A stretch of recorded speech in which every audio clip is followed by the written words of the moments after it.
Any search for the words Arab civilization will often emphasize how Islam is the key to the Arab people. One such example is this research, which is accessible in the link below. It mentions how Arab civilization is a combination of certain values which includes Islamic culture. It then goes on to mention, quote unquote, Arabia was the cradle of Islam and of Arab civilization. Throughout the research, and this is by no means an anomaly, as it's found in other research, especially those conducted by Muslims, the main theme is that it connects and collocates the term Arab civilization to the religion of Islam. However, as this and other videos have and will show, great Arab civilizations and/or important civilizations within Arabia have existed long before the arrival of Islam. Islam is not the cradle of Arab civilization. In fact, one of the most earliest civilizations located within the Arabian Peninsula and probably one of the most important civilizations within all of human history was Dilmun. Despite the claims made by Muslims for Mecca, the historical and archaeological evidence is scant for its ancient origins. Abraham would have lived around 2000 BC, but unlike being able to trace Mecca's origins nowhere near this far back, Dilmun is mentioned by name in ancient artifacts.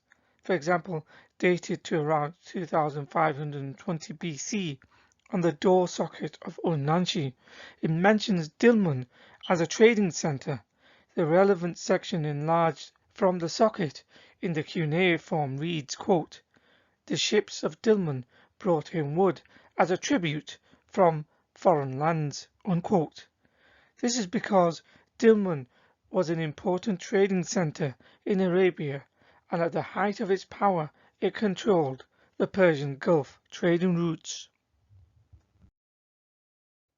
Michael Rice, a respected scholar and pioneer, mentions Dilmun in his book The Archaeology of the Arabian Gulf. On page 269, he mentions the importance of the Dilmun civilization.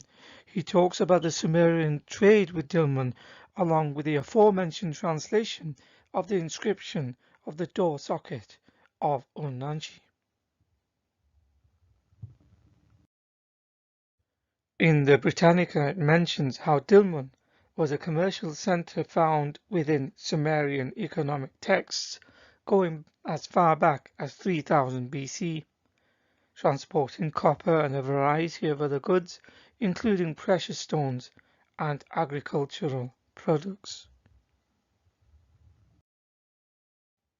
In this article, it says, quote, Dilmun, one of the most important ancient civilizations of the region, and said to date to the 3rd millennium BC, was a hub on a major trading route between Mesopotamia, the world's oldest civilization, and the Indus Valley in South Asia.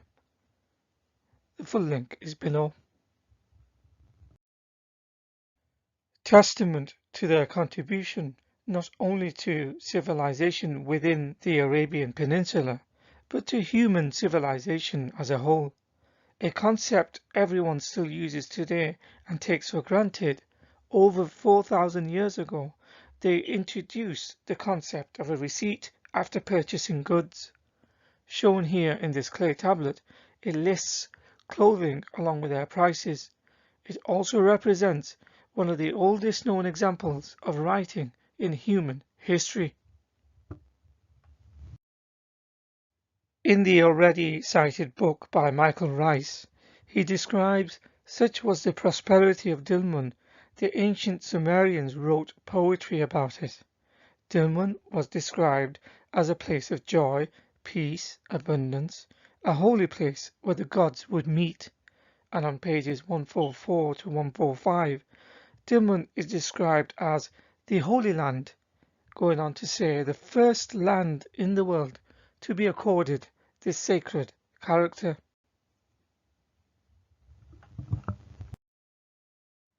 Although Islamic sources go on to claim Mecca as being the first holy land, and it being a place in which Adam may have set his foot in, more on the comparison between Dilmun and Mecca will be shown in the next video. Although they were pagans, Dilmun was the original Holy Land and may have inspired the Garden of Eden story and other creation mythologies as explained in this research. On page 1 it says, quote, Sumerians who invented writing and the Assyrians who absorbed Sumer's writing, as well as its legend of a luxuriantly lovely land, an Eden called Dilmun. On page 2 is a map of Dilmun, and on page 3 it explains in the Sumerian the term Adam meant settlement on the plain, which is connected to the term Eden, which in Sumerian meant fertile plain, the name given to Dilmun. Dilmun is now being recognized as a source of pride amongst modern Arabs. In this article titled The Lost Paradise of Dilmun by Arab America, it says about Dilmun, which is in current-day Bahrain, Saudi Arabia and neighbouring countries, that it was called Eden because, quote, the historical Dilmun was a prosperous place due to the fact that it was a land blessed by the gods. The island was considered an oasis of fertility in ancient times. This could have given rise to a Sumerian legend that Bahrain may have been the biblical Garden of Eden. End quote. Despite what has been mentioned about the term Eden and it being referred to a corporeal place on earth called Dilmun, the Quran mentions Eden by name too. However, this is an ethereal place in heaven where good Muslims will be rewarded with after they die for all eternity. The Quran even describes Eden as a fertile place with rivers flowing within it, just like ancient Sumerians did. For example, in Quran 98:8, the term Eden is pronounced as Aden in the Arabic. According to Islamic eschatology and concepts of the hereafter, Adam was expelled from heaven itself to this world as a punishment. Quran chapter 2 verse 36 will be looked at in more detail in the next video. Thus, Eden is not a physical place of this world, rather it is a realm of the hereafter. However, archaeology, ancient legends and history shows Eden is a physical place on earth, and that place is Dilmun. In this article by Dr. Samuel Noah Kramer, who was the world's most foremost expert in Sumerian history during his life, in his article with the title The Indus Civilisation and Dilmun, the Sumerian Paradise Land, on page 45 he talks about Dilmun being described as a paradise-type place where immortality was given after the Great Flood to Ziusudra, the Sumerian Noah. The Sumerians considered Dilmun to be a blessed, prosperous land dotted with great dwellings to which the countries of the entire civilized world known to the Sumerians brought their goods. And it goes on. In this popular archaeology website, it has an article explaining how, like the latest story of the Garden of Eden, where the residents were immortal, a place with no sickness or death, so according to Sumerian myths, Dilmun was described as a paradise where the gods resided with immortality. In this academic study called Dilmun, Gateway to Immortality by a Harvard professor, Dr. Lamberg Karlovsky, who explains the commercial importance and historical significance of Dilmun, including how the place was considered to be a paradise, a place of immortality and spirit world by the ancient Sumerians. Today, the area of Dilmun is a UNESCO World Heritage Site. making it the oldest civilization to be given such a status within the Arabian Peninsula. So in conclusion, Islamic sources and mainstream scholarship tend to collocate the term Arab civilization with the advent of Islam. However, civilizations within the Arabian Peninsula existed long before Islam.